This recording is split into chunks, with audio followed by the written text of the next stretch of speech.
हरे कृष्णा. भगवद्गीतेच्या 16व्या अध्यायाची आज आपण चर्चा करणार आहोत. तर प्रार्थनेने आपण सुरुवात करूया. ओम ज्ञानतिमिरान्धस्य ज्ञानाञ्जनशलाकया चक्षुरुन्मिलितं येन तस्मै श्रीगुरवे नमः.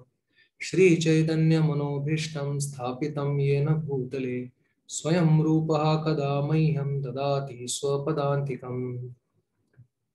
तर 15व्या अध्यायात भगवंतांनी सर्वस्य चाहम हृदय सन्निविष्टो मत्तस्मृती ज्ञानम अपोहनम च म्हणून सांगितलं की भगवंतच आपल्या सर्वांच्या हृदयामध्ये स्थित आहेत आणि आपणाला योग्य ते मार्गदर्शन करतात. आणि समजा आपल्याला भगवंताला विसरायचं असेल तर आपल्याला विसरण्यासाठी सुद्धा मदत करतात. आणि आपल्याला भगवंताची आठवण काढायची असेल, भगवंतांकडे परत जायचं असेल तर आपल्याला भगवंतांपर्यंत परत जाण्याचा मार्ग सुद्धा हृदयामधून भगवंतच आपल्याला मार्गदर्शन करत असतात. 15व्या अध्यायात भगवंत असं पण म्हणतात की जो भगवंतांना या दोन्ही प्रकारच्या जीवांच्याही पलीकडे, बद्ध जीव आणि मुक्त जीव यांच्याही पलीकडे परमात्मा म्हणून जो जाणतो तो भगवंतांची भक्ती करून कृतकृत्य होतो. तर आता 16व्या अध्यायात भगवंत दैवी आणि असुरी प्रकारचे दोन प्रकारच्या लोकांची वर्णन करतील. दैवी म्हणजे जे भगवंतांच्या प्रती ज्यांची सद्भावना आहे, आणि असुरी म्हणजे भगवंतांच्या प्रती ज्यांची विपरीत भावना आहे. तर अशा दोन्ही प्रकारच्या मनोवृत्तींची वर्णन भगवंत अर्जुनाला करतील. तर 16व्या अध्यायाचं नाव आहे दैव असुर संपद विभाग योग.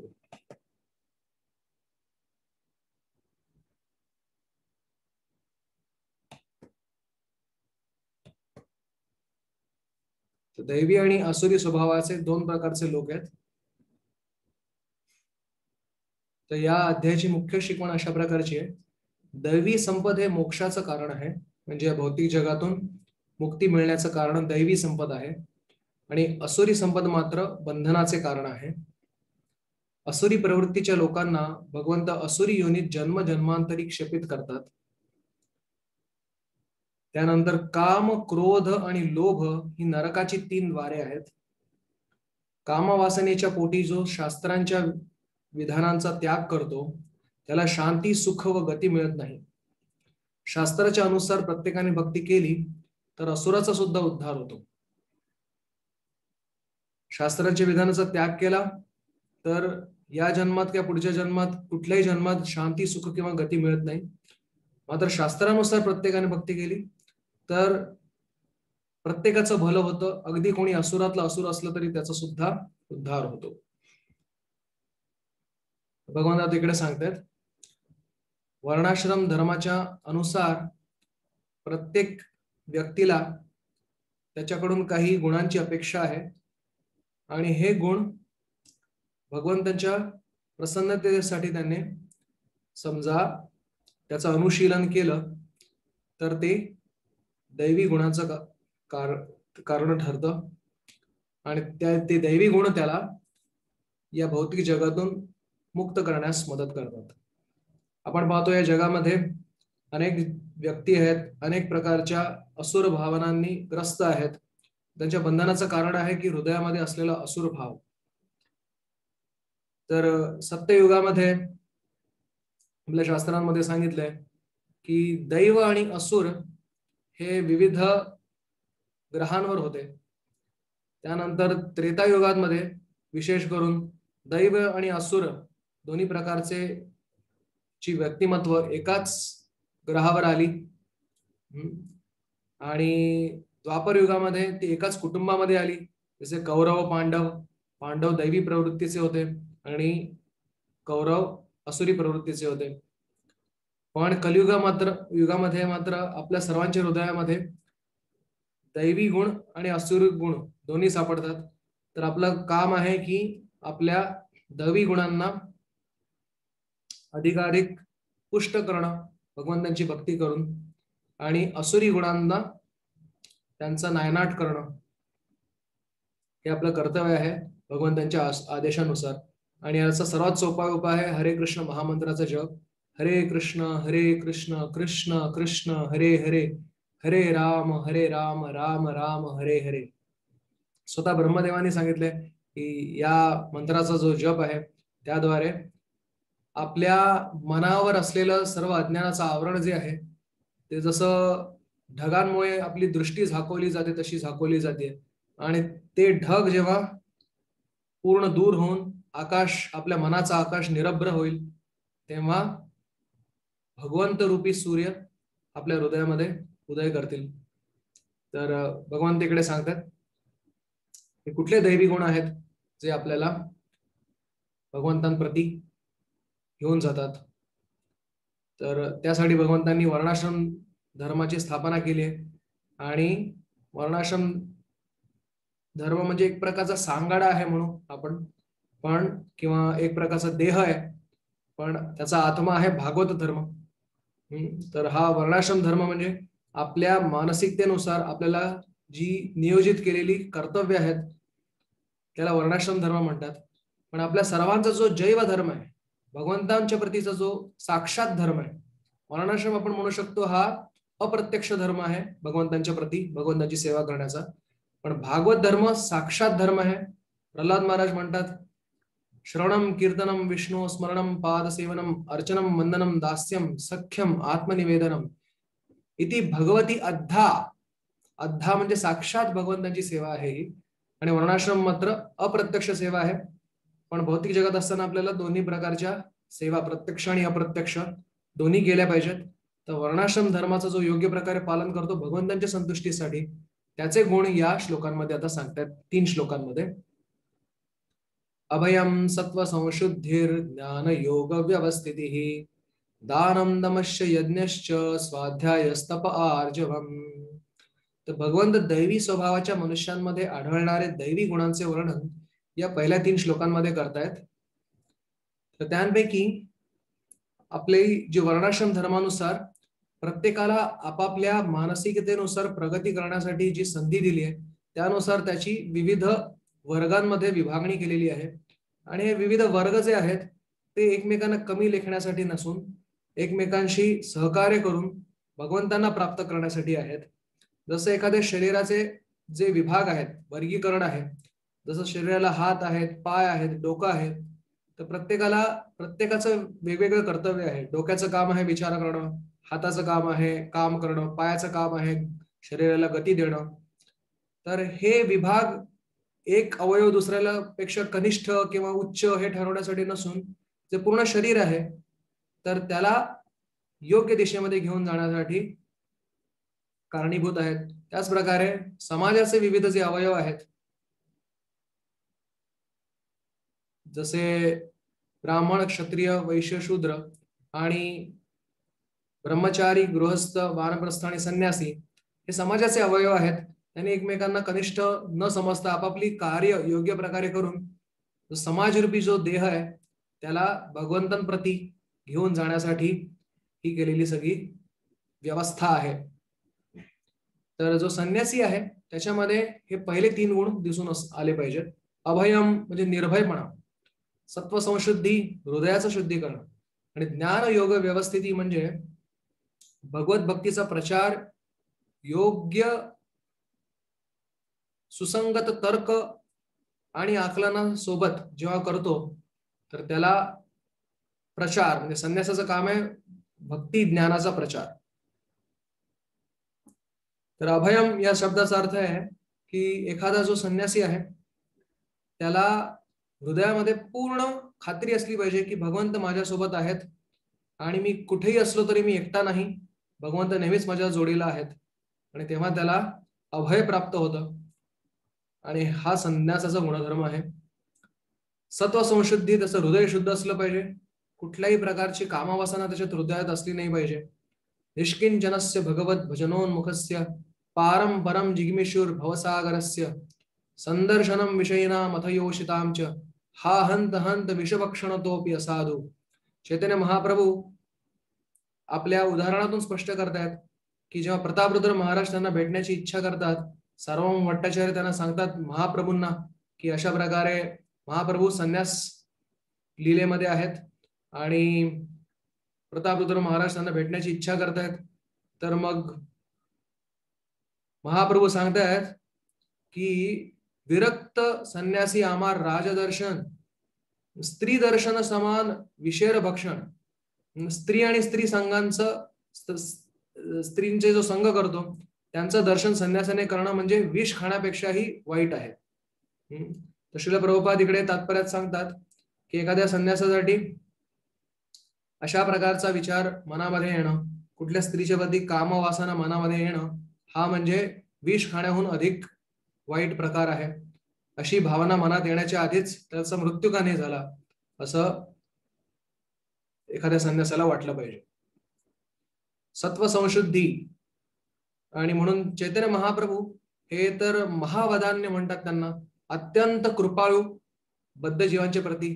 मात्र ते कुठल्याही संन्यासांची वाईट वागणूक स्त्रियांच्या प्रती कधीच ते चालू देत नव्हते आणि कधीच सहन करत नव्हते. आणि त्याच्यापासून आपण धडा घेतला पाहिजे. खास करून जे संन्यासी आहेत त्यांनी स्त्रियांना मातेप्रमाणे पाहिलं पाहिजे. ज्ञान योग व्यवस्थिती म्हणजे ज्या ज्ञानाचा त्याला लाभ झालाय, भक्तीच्या ज्ञानाचा, त्याचा त्याने योग्य प्रकारे प्रचार केला पाहिजे. आणि असा प्रचार समजा तो करत असेल तरच त्याने संन्यास घ्यावा, नाहीतर त्याने संन्यास घेऊ नये. प्रल्हाद महाराज सांगतात, प्रायण देव मुनयो स्वविमुक्ती कामा मौनम चरंती विजने न परार्थ निष्ठाः एतान विहाय विमुढान न विमुमुक्ष एको नान्यम त्वदस्य शरणम भवतोनुपश्ये. तर नरसिंहदेव भगवंतांना म्हणतात प्रल्हाद महाराज की भगवंता मला एकट्याला मुक्ती मिळवण्याची इच्छा अजिबात नाही. काही मुनी लोक आहेत ते अरण्यामध्ये जाऊन बसतात, भगवत ज्ञानाचा प्रचार करत नाहीत, कारण ते फक्त स्वतःच्या उद्धाराचा विचार करतात. पण मी मात्र असा विचार नाही करत. जोपर्यंत अंतिम जीव या जगातून तुझ्या चरणापर्यंत पोहोचत नाही तोपर्यंत मला या जगातून मुक्ती नको. तर अशा प्रकारचा व्यक्ती गृहस्थाश्रमात राहून सुद्धा त्याला खरा संन्यासी म्हटलं पाहिजे. तर हे झाले संन्यासाचे गुणधर्म. पुढे 3 जे गुण आहेत ते गृहस्थांबद्दल सांगितलेत. दानम दमश्च यज्ञश्च. दान, दम आणि यज्ञ.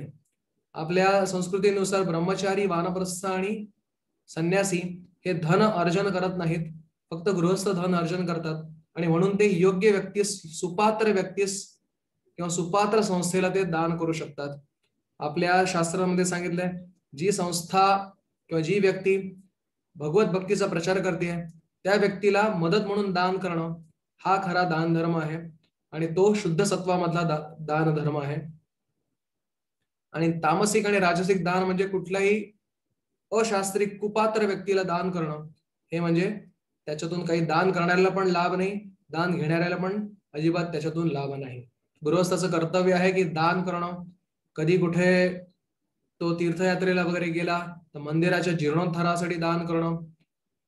आध्यात्मिक ज्या प्रगतीसाठी जो ज्यांनी संन्यास घेतलाय अशांच्यासाठी त्यांच्या गृहस्थाने अशा प्रकारे त्यांची काळजी घेणं जसे एक वडील आपल्या मुलाची काळजी घेतात. दमश्च यज्ञश्च. दम म्हणजे गृहस्थांबद्दल सांगितलंय. खास करून दम हा सर्वांसाठी आहे. इंद्रिय संयमन गृहस्थांसाठी खास करून त्यांनी केवळ पुत्रोत्पत्तीसाठी, प्रजोत्पादनासाठी, जी प्रजा भगवंतांची भक्ती करेल पुढे जाऊन, यासाठीच त्याने स्त्री संघ, आपल्या स्वतःच्या पत्नीसोबत संघ केला पाहिजे. आणि नाहीतर आपल्या इंद्रियांवर संयमन ठेवलं पाहिजे. यज्ञश्च. तर पूर्वी गृहस्थांसाठी पूर्वीच्या काळात अनेक यज्ञ सांगितले होते, पण आता एकच यज्ञ सर्व वर्णांसाठी, सर्व आश्रमांसाठी सांगितलाय. तो यज्ञ म्हणजे संकीर्तन यज्ञ. कारण चैतन्य महाप्रभूंना संतुष्ट करू शकतो आपण केवळ संकीर्तन यज्ञाद्वारे. जो हरे कृष्ण महामंत्राचा जप आहे त्याचं जेव्हा आपण कीर्तन करतो, सम्यक रूपेण मिलित्वा कीर्तनम इति संकीर्तनम. सगळे एकत्र येऊन जेव्हा भगवंतांना आपण हाक देतो तर त्याला संकीर्तन असं म्हटलंय. स्वाध्याय, पुढचा गुण सांगितलाय हा ब्रह्मचार्यांसाठी सांगितलाय. स्वाध्याय म्हणजे त्याने सर्व शास्त्रांचा अध्ययन करण्यासाठी आपलं जीवन समर्पित केलं पाहिजे. आपला वेळ संपूर्ण त्याने शास्त्रांचा अभ्यासामध्ये आणि त्यातून भक्तीचं तत्व आणि भक्तीचा रस समजून घेण्याचा प्रयत्न केला पाहिजे. आणि त्याने पूर्ण प्रकारे ब्रह्मचर्याचं पालन केलं पाहिजे. ब्रह्मचारी या शब्दाचाच अर्थ आहे की ब्रह्मचरती इति ब्रह्मचारी, म्हणजे तो ब्रह्मामध्येच वास करतो, ब्रह्माबद्दलच बोलतो, ब्रह्माचाच विचार करतो, ब्रह्मामध्येच कृत्य करतो सगळी, तर त्याला ब्रह्मचारी म्हणतात. तप हे खास करून सांगितलेलं आहे वानप्रस्थांसाठी की त्यांनी आयुष्यामध्ये तपश्चर्या केली पाहिजे.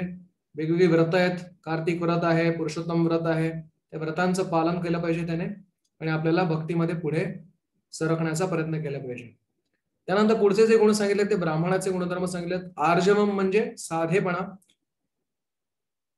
अहिंसा, सत्यम, अक्रोधस्त्याग, शांतिरपैशुनम, दयाभूतेषु अलोलुप्त्वम, मार्दवम, ह्रीरचापलम, तेज, क्षमा, धृतिः, शौचम, अद्रोहो नातिमानिता, भवन्ति संपदम दैवीम अभिजातस्य भारत. अहिंसा म्हणजे इतर कोणाची जी आध्यात्मिक प्रगती आहे ती थांबवण्याचा प्रयत्न न करणं. सत्यम म्हणजे आपलं जे वेदांमध्ये गुरु, साधू आणि शास्त्र याद्वारे जे सत्याचा प्रचार केला गेला आहे त्याचा जसा आहे तसा स्वीकार करणं आणि त्याला तर्क, कुतर्क, शंकाद्वारे त्याला विकृत स्वरूप न देणं म्हणजे सत्य आहे. अक्रोध या शब्दाचा अर्थ आहे की कुठलीही परिस्थिती आली तरी सुद्धा क्रोधाच्या आविष्ट न होणं, क्रोधाच्या आहारी न जाणं आणि सहनशक्ती वाढवणं. त्याग हा तर कुठल्या उच्च गोष्टींसाठी काही गोष्टींचा त्याग करावा लागतो. शांती तर मनाची शांती नेहमी कायम ठेवणं आणि अधिकाधिक हावरटपणा न करणं. अपैशुनम म्हणजे इतरांमध्ये चुका न शोधणं. आता एखाद्या चोराला चोर म्हटलं म्हणजे चूक शोधणं नव्हे, पण एखाद्या चांगल्या व्यक्तीला आपण जेव्हा त्याच्यातून चुका काढतो त्याला चोर म्हणणं मात्र एक खूप मोठा अपराध आहे आणि याच्यापासून स्वतःला वाचवलं पाहिजे. दया, भूतेषु सर्व प्राणी मात्रांप्रती दया असली पाहिजे मनामध्ये. स्वतःच्या जिभेचे चोचले पुरवण्यासाठी नाहक इतक्या प्राण्यांची आपण हत्या करू नये आणि म्हणून धर्माचं तत्व आहे दया. श्री परीक्षित महाराज यांनी कलीला 4 जागा दिल्या. त्या 4 जागा म्हणजे कली तिकडेच राहू शकेल जिथे प्राणी हत्या होतीये, मांसाहार होतोय, त्या ठिकाणी कलीचं नित्य वास्तव्य आहे. कारण ते दया या तत्वाच्या विरोधात आहे. दया हे धर्माचं तत्व आहे. जिकडे अवैध स्त्री संघ होतोय तिथे सुद्धा कली असतो, जिथे नशापान होतोय तिथे सुद्धा कली असतो आणि जिथे जुगार खेळला जातो तिथे सुद्धा कलीचा प्रादुर्भाव असतो. तर म्हणून या 4 गोष्टी वर्ज्य आहेत. अलोलुप्त्वम, मार्दवम, ह्रीर अचापलम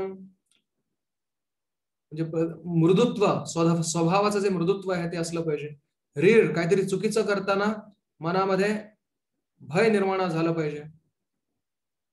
आजकाल जगामध्ये सांगतात अरे तुम्हाला जे काय करायचंय, पाप करायचंय एकदम खुलेपणाने करा, कुठली चिंता, कुठली शरम बाळगू नका. तर हे आसुरी प्रवृत्तीचं लक्षण आहे. दैवी प्रकृतीचं लक्षण आहे की कुठलीही चूक करताना, चुकीची गोष्ट करताना मनामध्ये चलबिचल झाली पाहिजे. अचापलम या शब्दाचा अर्थ आहे, पुढचा गुण आहे अचापलम. अचापलम या शब्दाचा अर्थ आहे की दृढ निश्चय. चपल म्हणजे चंचलता ज्याला म्हणतो आपण, तर त्याच्या विरुद्ध म्हणजे दृढ निश्चय. काही कर्तव्य करताना काही अपयश आलं तर त्या अपयशाने आपण निराश न होता आपली कर्तव्य चालू ठेवली पाहिजेत. भगवंतांच्या अनेक 64 गुणांपैकी एक गुण आहे की ज्याच्यामध्ये भगवंत जोपर्यंत एखादी वस्तू साध्य होत नाही तोपर्यंत प्रयत्न करत राहतात. स्यादुद्यमः कृतधियाम हि फलोदयांतः. कृतधियाम ज्यांची बुद्धी स्थिर आहे ते त्यांचा उद्यम कधीपर्यंत चालू असतो? फलोदयांतः, जोपर्यंत फळ प्राप्ती होत नाही तोपर्यंत त्यांचा उद्योग चालू असतो. त्याला अचापलम पण म्हटलंय. तर हे सर्व ब्राह्मणाचे गुण आहेत. तेज, क्षमा, धृती हे क्षत्रियाचे गुण आहेत. तेज म्हणजे क्षत्रियाकडे सामर्थ्य असलं पाहिजे इतरांचं रक्षण करण्यासाठी, आणि योग्य वेळी त्याला त्याची शक्ती वापरण्याची तयारी त्याची असली पाहिजे. क्षमा या शब्दाचा अर्थ आहे की जो कोणी जर त्याला क्षमा जात असेल क्षत्रियाला, तर तो त्याला क्षमा भाव पण त्याच्या हृदयामध्ये असला पाहिजे, आणि धृती असली पाहिजे. त्यानंतर शौचम, अद्रोह हे वैश्याचे गुण सांगितलेत की त्याने आंतरिक आणि बाह्य फक्त मनाच्या आणि देहाची शुद्धता न एवढेच ठेवावी असं नाही, तर इतरांच्या व्यवहारामध्ये पण त्याची शुद्धी असली पाहिजे. खास करून वैश्य जे व्यापार करतात त्यांच्यासाठी सांगितलंय की योग्य प्रकारे सचोटीने त्यांनी व्यापार करावा. अद्रोह या शब्दाचा अर्थ आहे की त्याने इतर कुठल्याही प्राणी मात्रांचा द्रोह नाही केला पाहिजे, कोणाचा दुस्वास नाही केला पाहिजे. आणि न अतिमानिता, नम्रपणा हा शूद्राचा गुणधर्म आहे. तर ही सुद्धा दैवी संपत्ती आहे जी मोक्षास कारणीभूत ठरते. भवन्ति संपदम दैवीम अभिजातस्य भारत.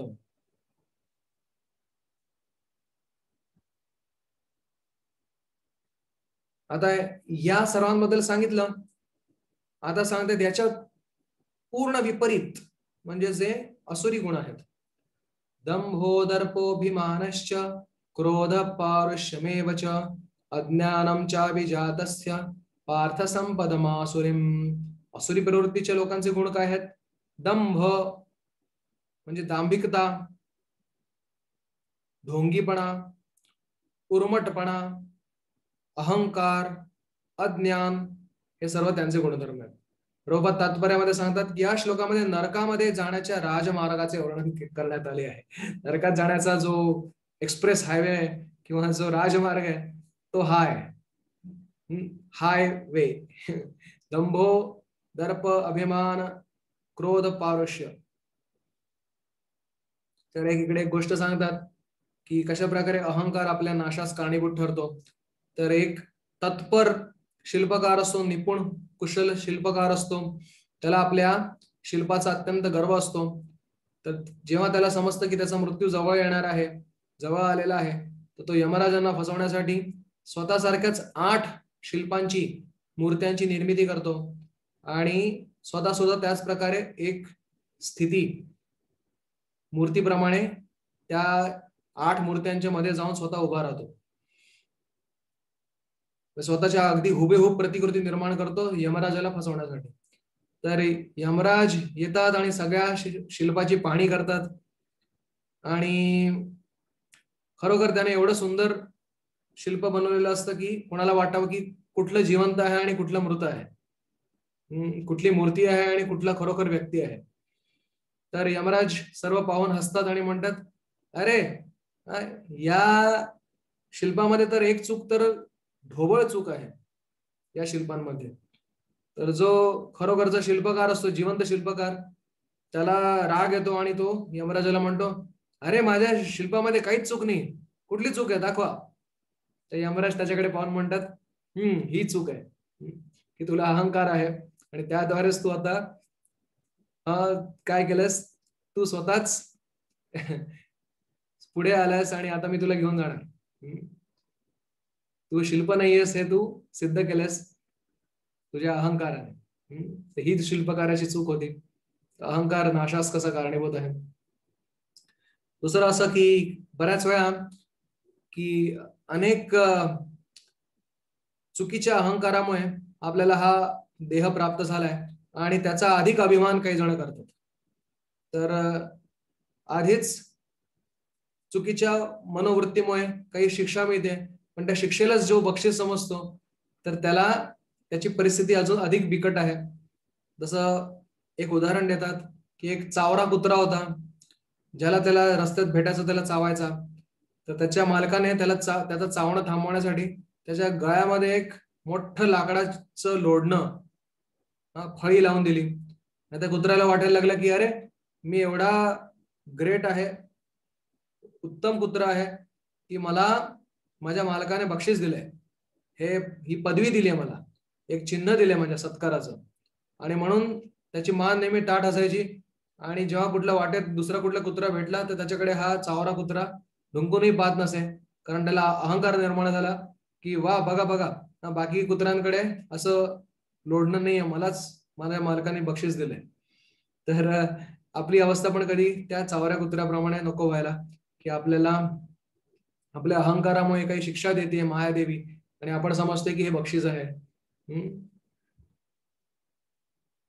तर पुढे सांगतायत, दैवी संपद विमोक्षाय निबंधाय असुरीमता मा शुचः संपदम दैवीम अभिजातोसी पांडव. भगवंत म्हणतात दैवी गुण हे मोक्षदायक असतात, तर आसुरी गुण बंधनकारक असतात. हे पांडवा, तू चिंता करू नकोस, कारण तू दैवी गुणांसह जन्मलेला आहेस.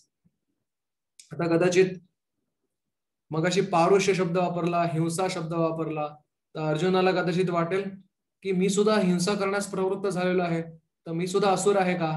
तर भगवंत त्याला शाश्वती देत आहेत की नाही रे बाबा, तू दैवी गुणांसह जन्मलेला आहेस आणि दैवी गुण मोक्षदायक असतात. हा तुझा लढाई करण्याचा जे कार्य आहे, जे कृत्य आहे, ते काही असुरी कार्य नाहीये. कारण तू सर्व गोष्टींचा विचार करूनच अज्ञानाच्या पोटी तू लढाई नाही करत आहेस. जसे हे इतर जे योद्धे ते अज्ञाना खातर लढाई करतायत, तू मात्र तुझ्या धर्माचं पालन करण्यासाठी युद्ध करतोयस, माझी सेवा करण्यासाठी युद्ध करतोयस. तू चिंता करू नकोस.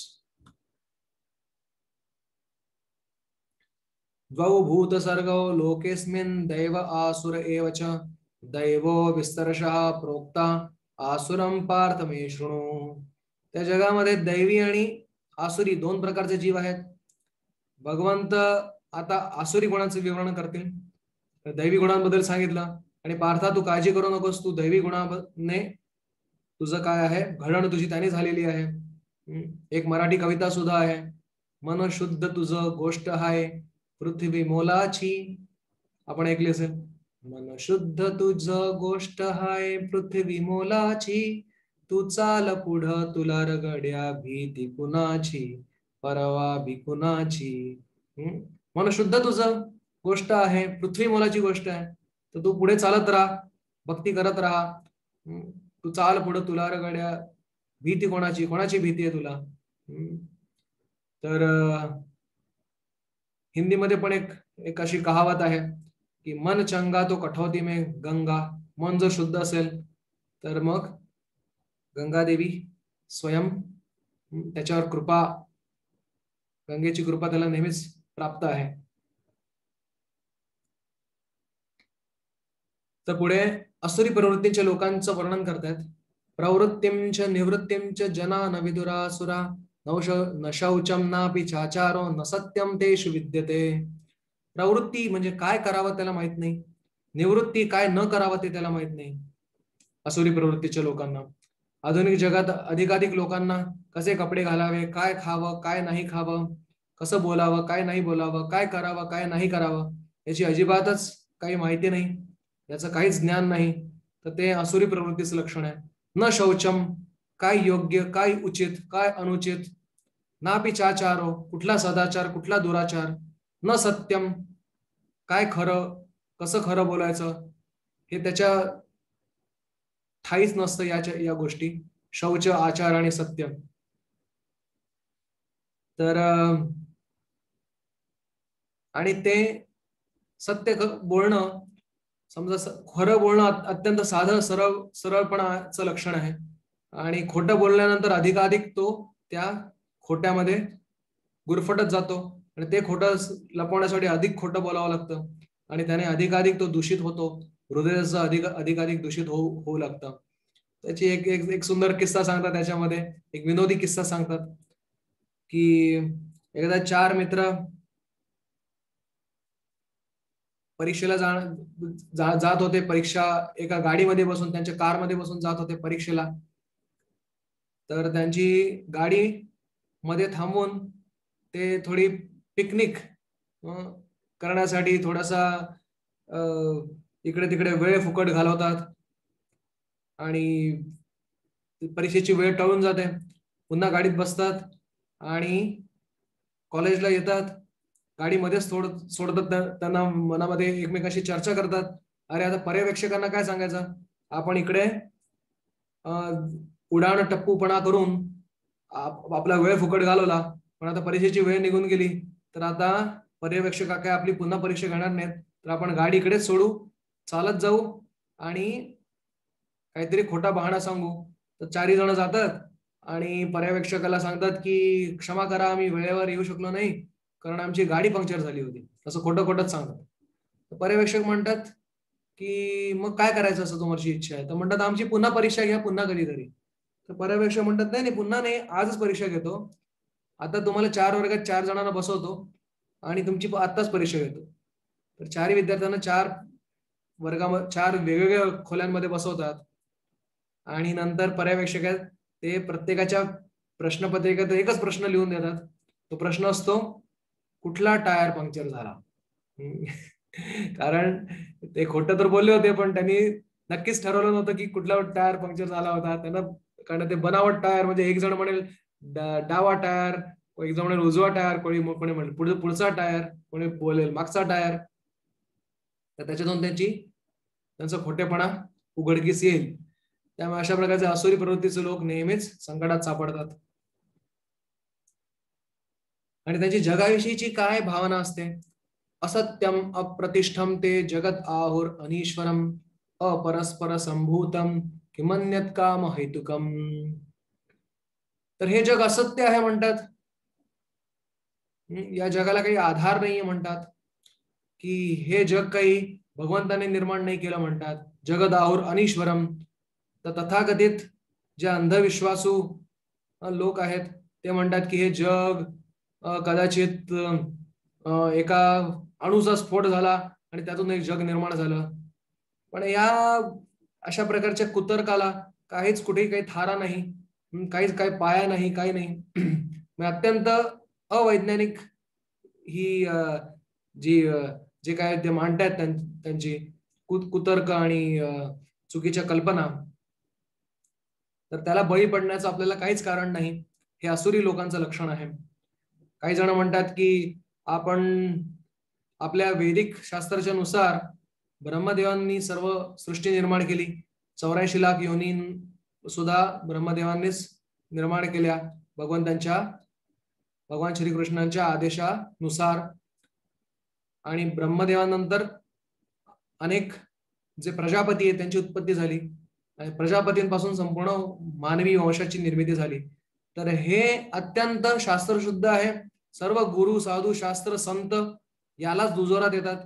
पण काही आजकाल शाळांमध्ये सुद्धा शिकवतात चुकीच्या गोष्टी, की डार्विन नावाचा एक असाच असुर होता जो म्हणतो की अरे आपण भगवंतापासून नाही आलो, ब्रह्मदेवांपासून नाही आलो, आपण माकडांपासून आलो म्हणे. श्रील प्रभुपादांना एकाने सांगितलं की आमच्या इथे म्हणतात की मनुष्य हा माकडापासून आला म्हणून. प्रभुपाद म्हणतात त्यांना, तुम्ही आला असाल माकडांपासून, पण मी नाही आलो. आमचे पूर्वज जर त्याचा मागोवा काढत गेला तर ब्रह्मदेवांपर्यंत आमच्या गोत्रानुसार आम्ही मागे जातो. तर हे अत्यंत चुकीची कल्पना लोकांमध्ये मांडली गेली आणि त्यामुळे अधिकाधिक अधर्म पसरतोय. पुढे म्हणतात अपरस्पर संभूतम. जग विनाकारण उद्भवलं आहे. कुठल्याही गोष्टीचं काही ताळतंत्र नाही. एक गोष्ट दुसऱ्या गोष्टीशी संबंधात नाही. कोणी काही चूक केली तरी त्याला काही हरकत नाही.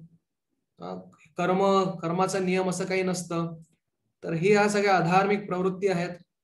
प्रत्येकाने आपला स्वार्थ साधावा, आपली मैथुनाची इच्छा साधावी आणि त्याच्यातच त्याचं इति कर्तव्यता त्याच्या आयुष्याची आहे.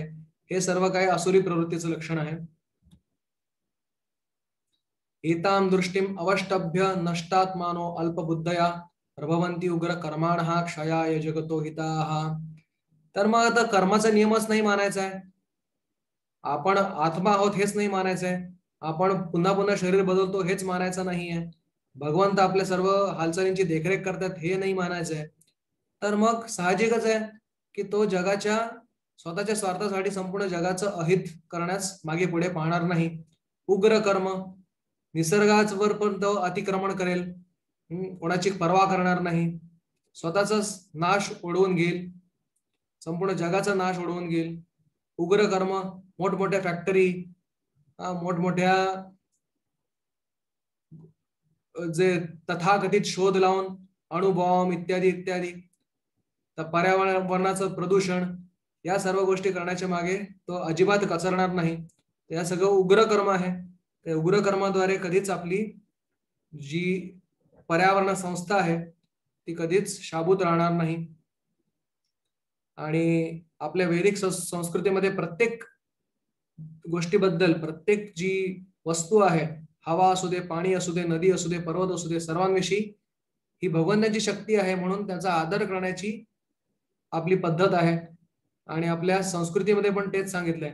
पण या असुरी प्रवृत्तीचा आश्रय घेतल्यामुळे पूर्ण जगाचं अहित करण्यासाठी आपण सिद्ध झालेलो आहोत आणि ते आपल्या विनाशास कारणीभूत ठरतंय आणि त्याचा आपण प्रत्यक्ष अनुभव घेतोय, पण तरी सुद्धा आपण त्याच्यातून काहीही शिकत नाही. ही फार दुर्भाग्याची गोष्ट आहे. काममाश्रित्य दुष्पूरम दंभमान मदान्विताः मोहात गृहीत्वा असद्ग्राहान् प्रवर्तन्ते अशुचिव्रताः. अशुचिव्रताः, त्यांनी व्रतच घेतले की मी काही चांगल्या पद्धतीने राहणार नाही. शुची म्हणजे पवित्र, अपवित्र राहण्याचं व्रत त्यांनी घेतलंय. आणि मोहाद्वारे त्यांनी अनित्य गोष्टींकडे आकर्षित होत आहेत. असद्ग्राहात.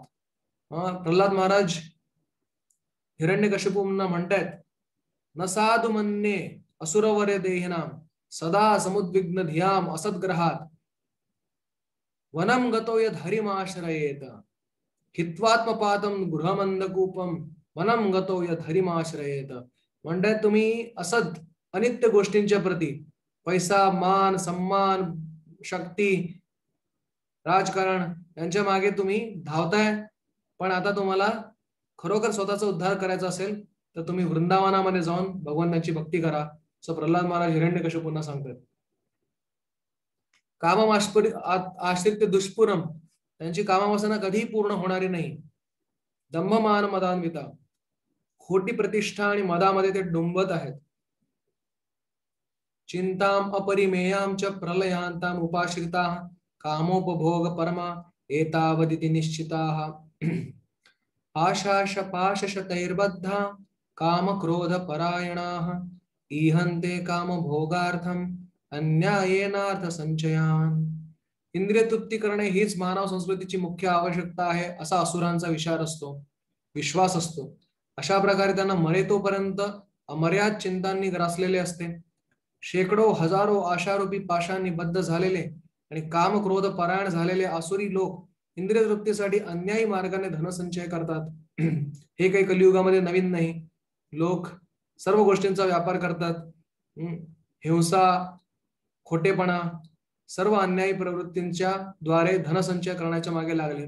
पण त्यांना हे माहित नाही की वासुदेव दत्त म्हणतात, हे धन यौवन पुत्र परिजन इथे की याचे परती तीरे कमल दल जल जीवन टलमल भजहु हरिपद नीती रे. तर अन्यायाने अनेक प्रकारच्या चुकीच्या मार्गांनी कोणी असं करण्याचा प्रयत्न करतोय, धन प्राप्ती करण्याचा प्रयत्न करतोय, पण त्याला हे माहित नाहीये की हे धन जे आहे ते त्याला फार दिवस टिकणारा नाहीये. इथेची आक्षे परत येतील रे.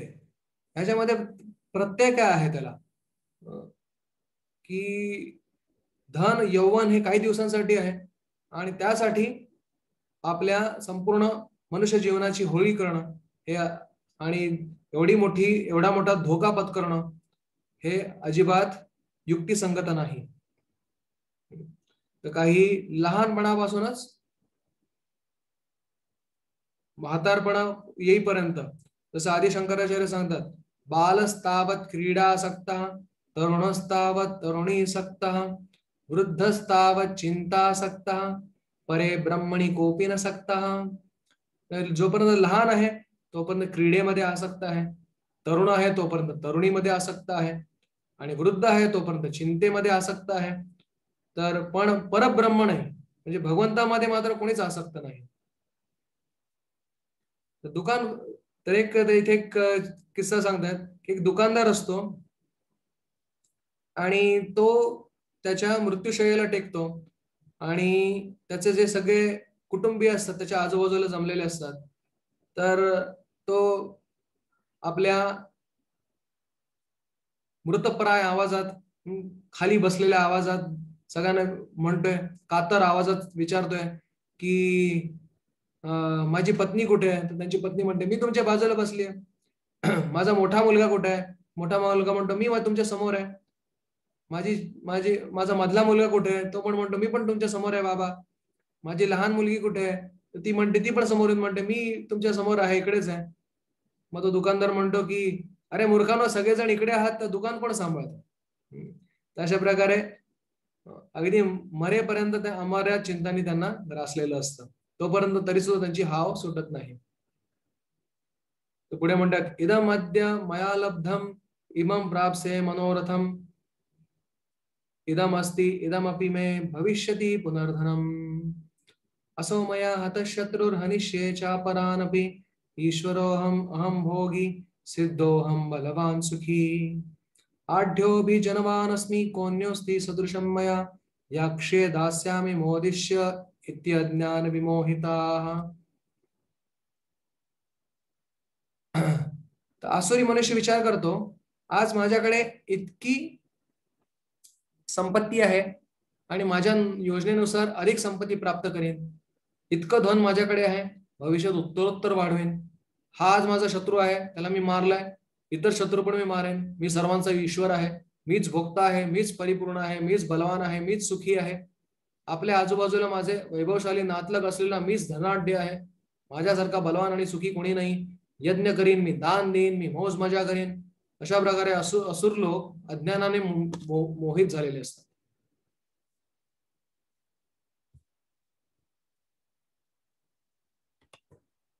तर अनेक चित्त विभ्रांता मोहजाल समावृता प्रसक्ता काम भोगेषु पतंती नरके अशुचौ. तर कोणी म्हणत, ठीक आहे, या आयुष्यामध्ये कामभोगासाठी प्रसक्त आहेत, पण कदाचित पुढचा जन्म चांगला मिळेल. तर तसं नाही आहे. या जन्मामध्ये कामभोगामध्ये प्रसक्त असल्यामुळे पुढचा जन्म नरकामध्ये अशुची प्रकारचा जन्म त्याला मिळेल. चिंतानी भ्रांत मोहजालामध्ये बद्ध असलेले लोक अति आसक्त होऊन नरकामध्ये पतित होतात. आत्मसंभाविता स्तब्धा धनमान मदान्विता यजंते नाम यज्ञैस्ते दंभेना विधिपूर्वकम.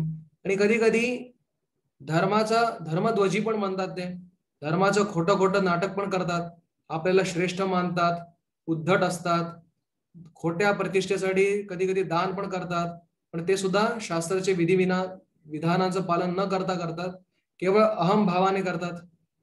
नाम मात्र जो यज्ञ करतात, खरं तर आपल्याला नाम यज्ञ करायचं आहे, पण ते नाम मात्र यज्ञ करतात. अहंकारम बलम दर्पम कामम क्रोधम च संश्रिता मामात्म परदेहेषु प्रद्विषंतो अभ्यसूयकः. एवढंच नाही, आतापर्यंत त्यांच्या दुष्प्रवृत्तीबद्दल सांगितलं, पण त्यांची एवढ्या स्तराला जाऊन पोहोचते ही दुष्प्रवृत्ती की ते भगवंतांची सुद्धा असूया करतात आणि स्वतःच्या देहामध्ये असलेल्या स्वतःच्या आत्म्याची पण असूया करतात त्यामुळे, आणि इतरांची पण असूया करतात आणि खऱ्या धर्माची निंदा करतात. तर चैतन्य महाप्रभू जेव्हा संकीर्तन यज्ञ मध्ये करत होते, तर ते हरिनाम संकीर्तन करताना अनेक जण आकृष्ट व्हायचे महाप्रभूंकडे, पण अनेक जण दुस्वास पण करायचे, त्यांचा असूया पण करायचे, आणि त्यामुळे भक्तांची आणि भगवंतांची असूया केल्यामुळे त्या सर्वांचं पतन झालं.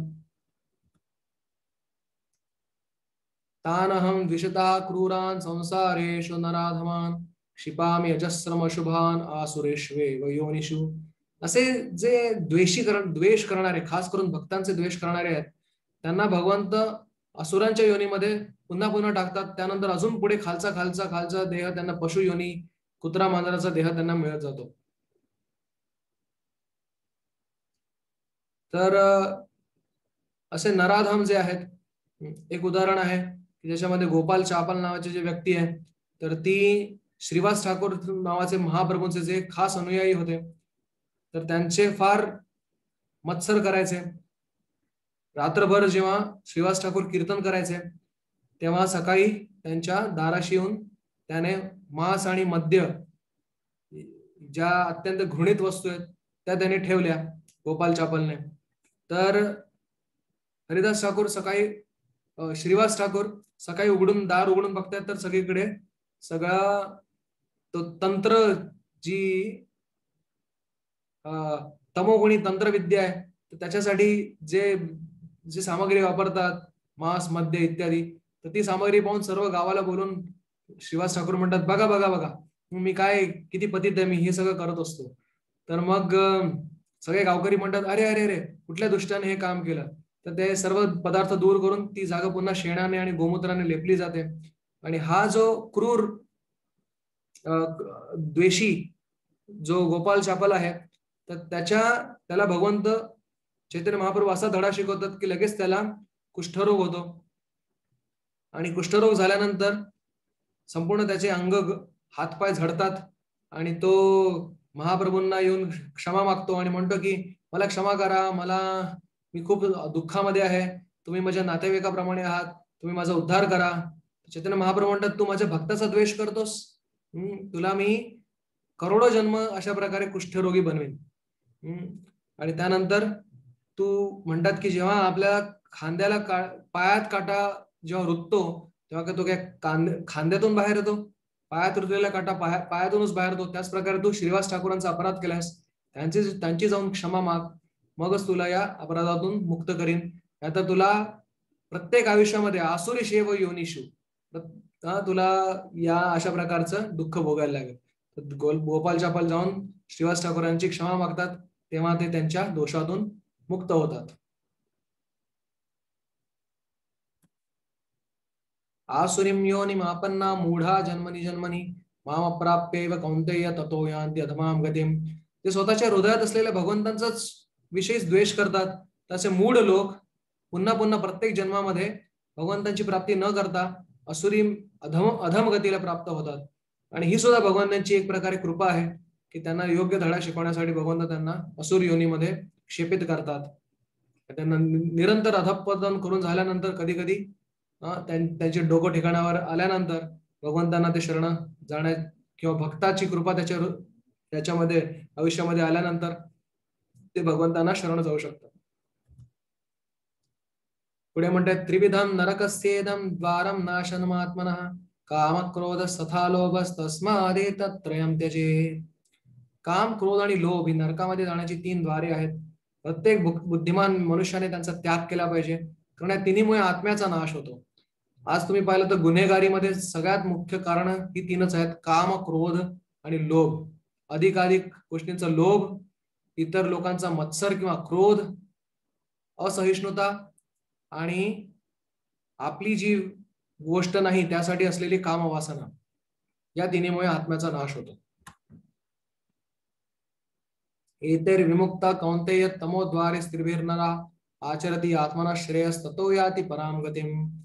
जो मनुष्य काम, क्रोध आणि लोभातून सुटला आहे, तो आत्मसाक्षात्कारासाठी श्रेयस्कर कार्य करतो आणि क्रमशः परम गतीला प्राप्त करतो. तर नरोत्तमदास ठाकूर म्हणतात, काम कृष्ण कर्मार्पणे, काम, क्रोध, लोभ या तिन्हीचं आध्यात्मिकीकरण करता येतं. काम म्हणजे भगवंतांच्या संतुष्टीसाठी प्रत्येक कर्म करणं, प्रत्येक कृत्य करणं, म्हणजे कामाचं आध्यात्मिकीकरण होतं. ते तशा प्रकारचं काम तर दिव्य आहे. जसं गोपींच्या हृदयात नेहमी हाच भाव असतो की आम्ही भगवंतांना कसं संतुष्ट करू, भगवंतांना कसं संतुष्ट करू. त्याद्वारे त्यांचं काम सुद्धा खरं तर प्रेम आहे. आणि आपण त्यांच्या पदांचं अनुगमन करून आपल्या सुद्धा कामवासनेला योग्य दिशा देऊन ती भगवंताच्या चरणी समजा आपण त्याला निर्देशित केली तर आपलं भाग्य उदयास येईल. क्रोध भक्त द्वेषी जने, जसं हनुमान आहेत, अर्जुन आहेत, भक्तांचा द्वेष करणाऱ्यांच्या प्रति द्वेष त्याची भावना ठेवून हनुमंताने रावणाची जी लंका आहे ती जाळली आणि त्याद्वारे भगवंतांची सेवा केली. अशा प्रकारे क्रोधाचा वापर आपण भगवंतांच्या सेवेत करू शकतो. लोभ अधिकाधिक भगवंतांविषयी कथा ऐकण्यासाठी लोभ असला पाहिजे मनामध्ये. किती ऐकलं तरी कमीच वाटावं अशा प्रकारचा लोभ. तत्र लौल्यम एकलम मौल्यम. या लोभाद्वारेच आपण व्रजेंद्र नंदन कृष्णाची प्राप्ती करू शकतो, श्याम सुंदर कृष्णाची प्राप्ती करू शकतो. आणि तो लोभ असणं अत्यंत आवश्यक आहे. तर भौतिक काम क्रोध आणि लोभातून समजा वाचायचं असेल तर आध्यात्मिक काम क्रोध आणि लोभ आपण आपल्या जीवनात विकसित केले पाहिजेत. यः शास्त्र विधिम उत्सृज्य वर्तते कामकारतः न सिद्धिम अवाप्नोति न सुखम न पराम गतिम.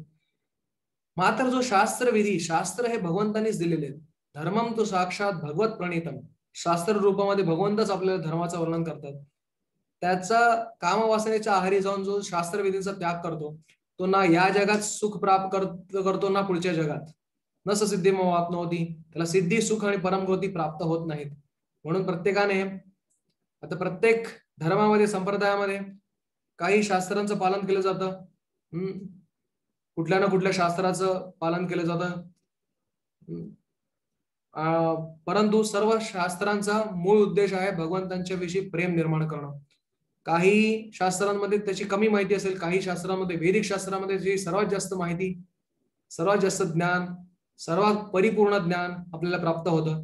पण तरी सुद्धा कोणी एवढा भाग्यवान नसेल की तो वैदिक शास्त्रांच्या पर्यंत त्याची प्रगती झाली असेल, पण तरी तो ज्या देशाच्या, कुठल्या खंडाच्या किंवा जगाच्या पाठीवर कुठेही असेल तर तिथे तिथे भगवंतांनी काही ना काही सोय केलेली आहे की कुठल्या स्तरावर त्याने धर्माची तत्वाचं पालन करावं. आणि तेवढं तरी त्याने पालन केलं पाहिजे. नाहीतर भक्ती सिद्धांत ठाकूर एक गोष्ट सांगतात की एक विद्यार्थी परीक्षेला जातो आणि परीक्षा देऊन परत येतो तर त्याला वडील विचारतात, पेपर कसा गेला, काय लिहिलंस, कसा सोडवलास पेपर. तर म्हणतो की काही सोपे प्रश्न होते, काही कठीण प्रश्न होते. तर मग वडील म्हणतात सगळे सोडवलेस ना पण प्रश्न. तर विद्यार्थी म्हणतो नाही नाही मी काहीच लिहिलं नाही. पण का का काय लिहिलं का नाहीस. विद्यार्थी म्हणतो, मुलगा म्हणतो की अहो बाबा ते सोपे प्रश्न होते, ते सोपे प्रश्न सोडवण्यात काय अर्थ आहे, ते तर मला येतातच. आणि कठीण प्रश्न ते काय, त्याचं काय केलं, वडील विचारतात. आता कठीण प्रश्न मी कसे काय सोडवणार, ते त्याच्यामध्ये डोकं खर्च करून काय फायदा, असं पण मला सुटणारच नाही, म्हणून मी कठीण प्रश्न पण सोडवले नाही. म्हणजे अशा प्रकारे बदमाश तो विद्यार्थी म्हणतो की मी सोपा प्रश्न पण नाही सोडवले आणि कारण त्याचा काही उपयोग नाही, कठीण प्रश्न पण नाही सोडवले कारण त्याचा पण काही उपयोग नाही. तर अशा प्रकारे तुलना करतात की जो तथाकथित धर्माचं पालन करणारे त्यांना म्हटलं की अहो तुम्ही हे सोपे सोपे धर्माचे नियम पालन का करत नाहीत. तर म्हणतो की नाही नाही आमचे धर्मोपदेशात आमच्यासाठी सुळावर चढलेत तर ते आमची सगळी पापं घेतील, म्हणून मी हे सोपे सोपे धर्म पालन करत नाही. आणि त्यांना विचारलं, अरे पण तुमच्या धर्मशास्त्रामध्येच सांगितलंय की अरे प्राणी मात्रांना मारू नका, दाऊ शॅल नॉट किल, मग तुम्ही का प्राणी मात्रांची हत्या करता. तर म्हणतं अरे ते आमचं बायबल तर पूर्वीचं आहे, तर त्याच्यामधल्या सगळ्या गोष्टी खरंच असतील कशा म्हणून, कोणाला माहिती कोणी लिहिलेत. तर अशा प्रकारे काही व्यक्ती असतात ज्या धर्मध्वजी असतात, तर ना धर्मशास्त्रातले काही योग्य गोष्टी दिल्यात, जे ते करू शकतात ते पण करत नाहीत, आणि जे कठीण आहेत तेव्हा म्हणतात की अरे आमच्या शास्त्रांवर विश्वासच नाही म्हणून. तर अशा प्रकारचं धर्म म्हणजे खरं तर धर्माची विटंबना आहे. तर आपल्याला अशा प्रकारचा शास्त्रविधी सोडून आपल्या मनाने आपण काही केलं तर त्याला कधीच सिद्धी प्राप्त होणार नाही, कधीच त्याला परामगती प्राप्त होणार नाही. म्हणून भगवंत सांगतात तस्मात् शास्त्रम प्रमाणम ते कार्याकार्य व्यवस्थितौ ज्ञात्वा शास्त्र विधानोक्तम कर्म कर्तुम इहार्हसि. म्हणून मनुष्याने शास्त्र विधींद्वारे कार्य आणि अकार्य यांच्यामध्ये भेद जाणला पाहिजे. अशी विधी विधाने जाणून मनुष्याने कर्म करावे जेणेकरून त्याची क्रमशः उन्नती होईल. म्हणून भगवंत पूर्ण शास्त्रीय दृष्ट्या सांगतात की शास्त्राचं प्रमाणाचा स्वीकार करा आणि कार्य काय अकार्य काय हे समजा. तुम्ही जाणून तुम्ही कृत्य केलं तर तुमचं क्रमशः तुमची उन्नती होईल आणि शेवटी भगवंताची प्राप्ती आपल्याला होईल. आणि म्हणून श्रीमद भागवतम, श्रीमद भगवद्गीता या महान शास्त्रांचं अनुगमन आपण केलं पाहिजे, आणि ज्याद्वारे आपण या भौतिक जगात राहून सुद्धा आध्यात्मिक जगाचा आनंद आपण अनुभव करू शकतो. तर पुन्हा एकदा या अध्यायाची मुख्य शिकवण: दैवी संपद मोक्षाचं कारण आहे, असुरी संपद बंधनाचं कारण आहे. असुरी प्रवृत्तीच्या लोकांना भगवंत असुरी योनीत जन्मजन्मांतरी क्षेपित करतात. काम, क्रोध, लोभ ही नरकाची 3 द्वार आहेत. कामवासनेच्या पोटी शास्त्रांच्या विधानाचा त्याग करतो त्याला शांती, सुख आणि गती मिळत नाही. शास्त्राच्या अनुसार मात्र प्रत्येकाने भक्ती केली असुराचा सुद्धा उद्धार होतो.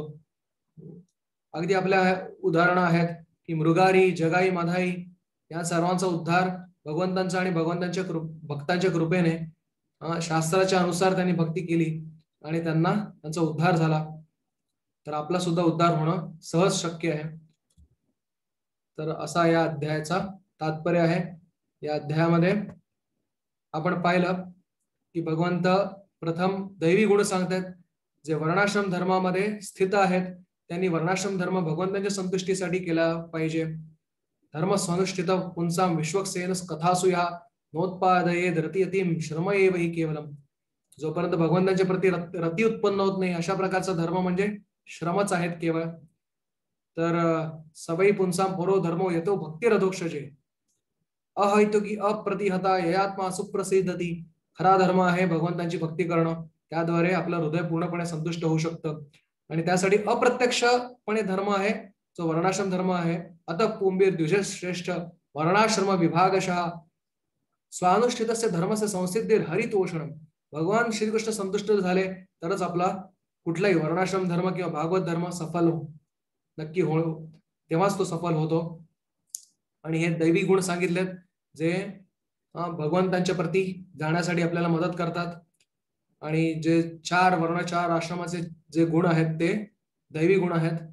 आणि या विपरीत जे गुण आहेत ते असुरी गुण आहेत. ज्याला दैवी संपद प्राप्त आहे त्याला भय करण्याचं काहीच कारण नाही. असुरी प्रवृत्तीच्या लोकांचं वर्णन नंतर भगवंतांनी केलं. ते काम, क्रोध आणि लोभाच्या मध्ये ग्रस्त आहेत. ते पुन्हा पुन्हा भगवंतांचा द्वेष केल्यामुळे असुरी जन्माला प्राप्त होतात. पण याच काम, क्रोध आणि लोभाचं आपण आध्यात्मिकीकरण केलं तर तेच आपल्या भगवत प्रेमाचं आणि मुक्तीचं कारण बनतील. आणि अशा प्रकारे शास्त्राचा आधार घेऊन आपण भक्ती केली पाहिजे. शास्त्राचा आधार न घेता आपण तथाकथित भक्ती केली तर ती भक्ती म्हणजे समाजामध्ये उत्पातच आहे. म्हणून शास्त्राचा आधार घेऊन आपण भक्ती केली पाहिजे. गुरु, साधू, शास्त्र यांचा आश्रय घेऊन भक्ती करू तेव्हा आपण या दैवी संपदेद्वारे आपण भगवंतांना संतुष्ट करू शकतो. हरे कृष्ण.